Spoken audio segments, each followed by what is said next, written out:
Oi, oi, para você que já me conhece, pode pular essa parte. Para você que ainda não me conhece e chegou aqui no meu primeiro vídeo no canal oficial, pois é, o meu nome é Lara. Eu te ajudo a desvendar a observabilidade da forma mais descomplicada. Eu tenho 10 anos de carreira com tecnologia. Sim, eu tenho só 27 anos e já tenho 10 anos. Eu fiz o curso técnico em informática no integrado lá no IFBA. E assim que eu terminei, eu já comecei a desenvolver. Então, eu fui desenvolvedora por um tempo, depois fui para a parte de operações. Acabei aí misturando Dev com Ops. E aí, se eu posso esclarecer uma coisa, hoje eu sou DevOps Sênior, eu atuo no ramo financeiro e no ramo de e-commerce, e eu também sou especialista em observabilidade. E o que isso quer dizer? Isso quer dizer que, apesar de existirem alguns temas relacionados a cargos, como analista de monitoramento, analista de observabilidade, o monitoramento e observabilidade é um subtema do DevOps e do SRE. Então, todo SRE trabalha com observabilidade. Todo DevOps também atua com observabilidade para uma das ferramentas do roadmap deles. Então, assim, é importante que isso seja desmistificado, porque no fim das contas, você vai ser contratado como analista de monitoramento ou de observabilidade, você vai acabar tendo práticas de DevOps ou de SRE no seu dia a dia. E eu já expliquei um pouco sobre isso nas minhas talks, mas vale ressaltar.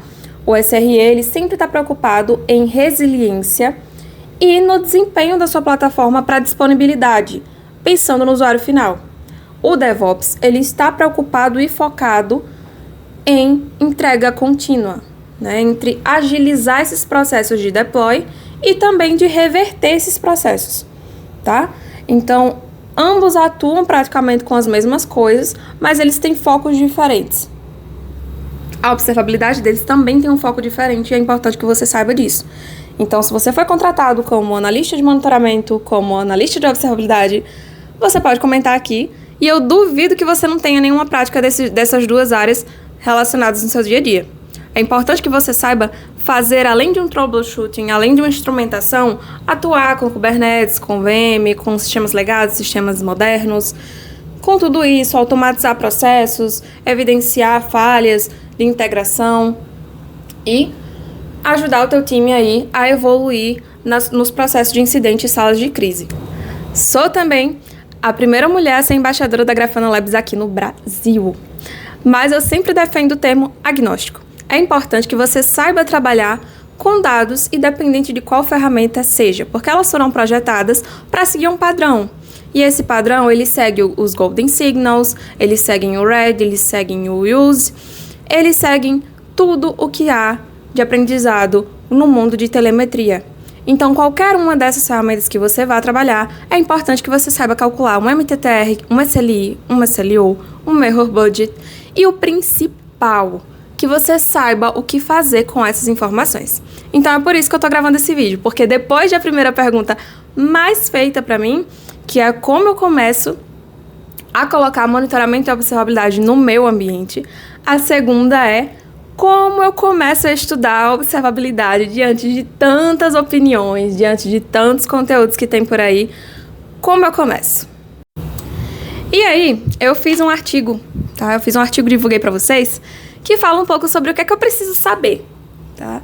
O que é que eu preciso saber, o que é que eu preciso trabalhar.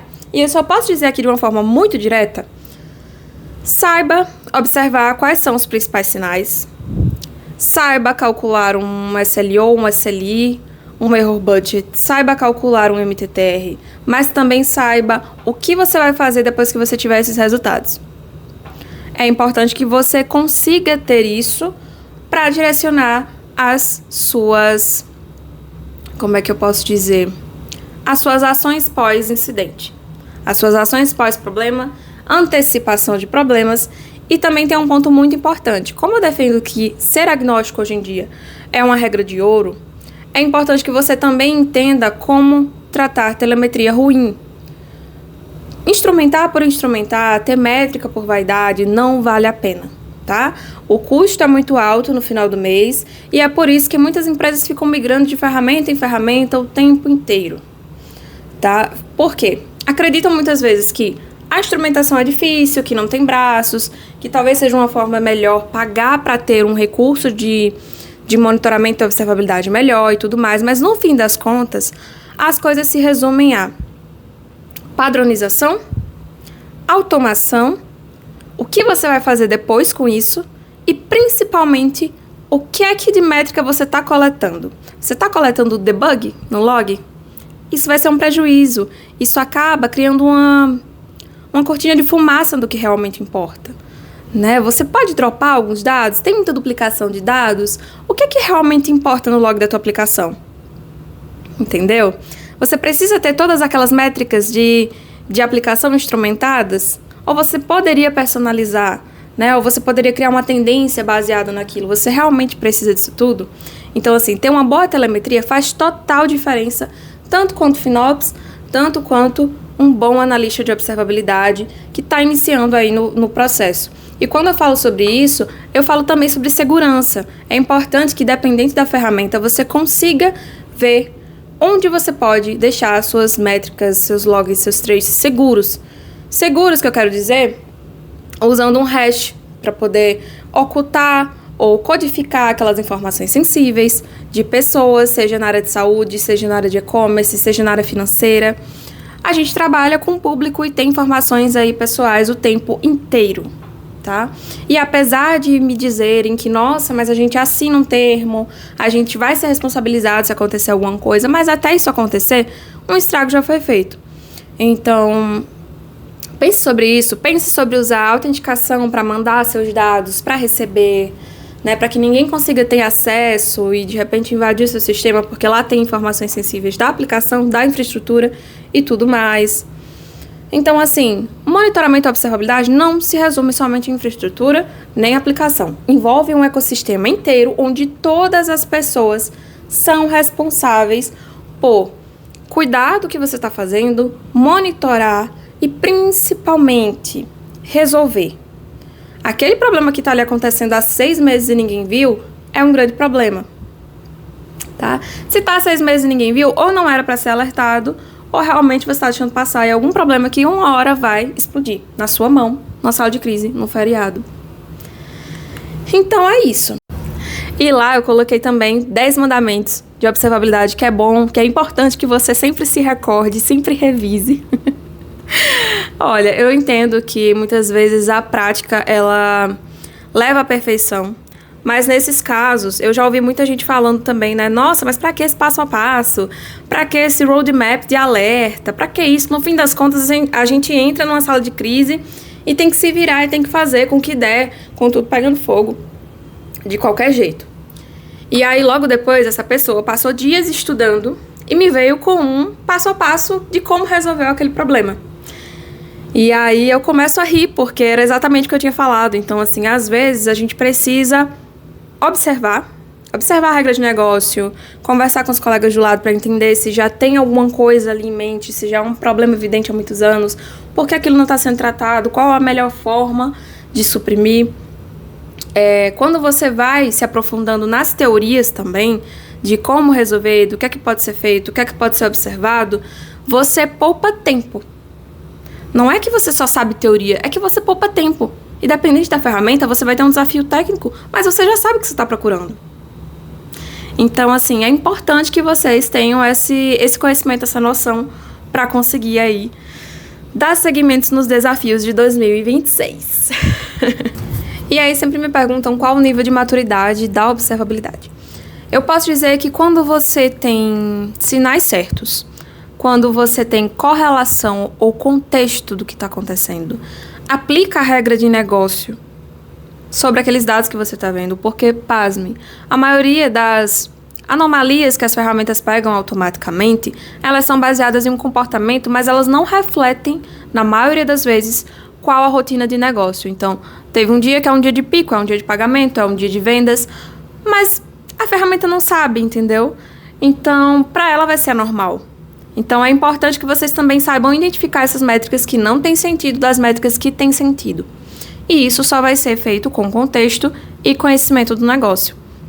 Então, quando você tem tudo isso, e quando você cria também post-mortems, que depois podem virar automações sem culpados, que acaba criando uma cultura mais colaborativa, apesar de tudo, você consegue ter mais foco no que você deve fazer, no que você deve evidenciar e menos achismo, porque no fim, dados são para evidenciar problemas a serem resolvidos e não para achar culpados.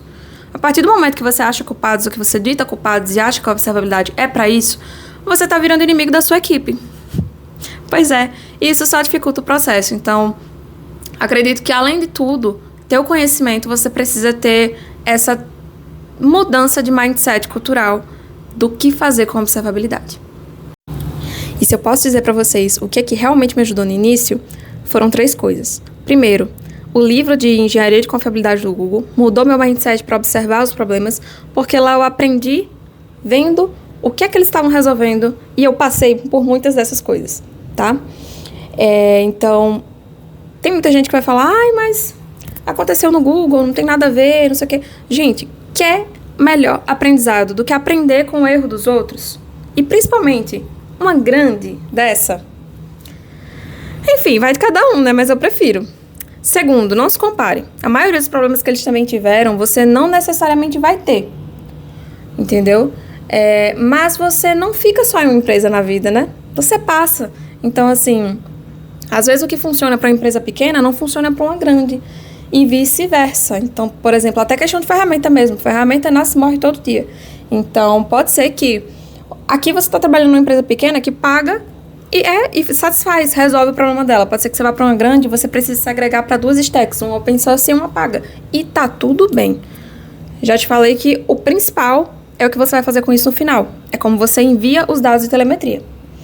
E não tem uma receita de bolo. E eu acredito que o terceiro, para os amantes de telemetria e principalmente de OpenTelemetry, é acompanhar o Dose de Telemetria, que é um canal aqui no YouTube do Juraci, que praticamente traz convidados que atuam com observabilidade, traz casos práticos e ensina, inclusive, como você deve observar a telemetria quando você sai do mundo de monitoramento, né? Como é que você trata esses dados sensíveis, as duplicações, o sampling. Então, vale muito a pena, é o que tem me ajudado. E eu acho que, no mais, se eu posso dar um conselho para vocês, é que vocês vão evoluir. Vocês vão evoluir com o tempo, com prática, entendeu? A prática, ela vai aprimorando o seu olhar para sinais. Então, sabe do básico, pratica e vai nessa.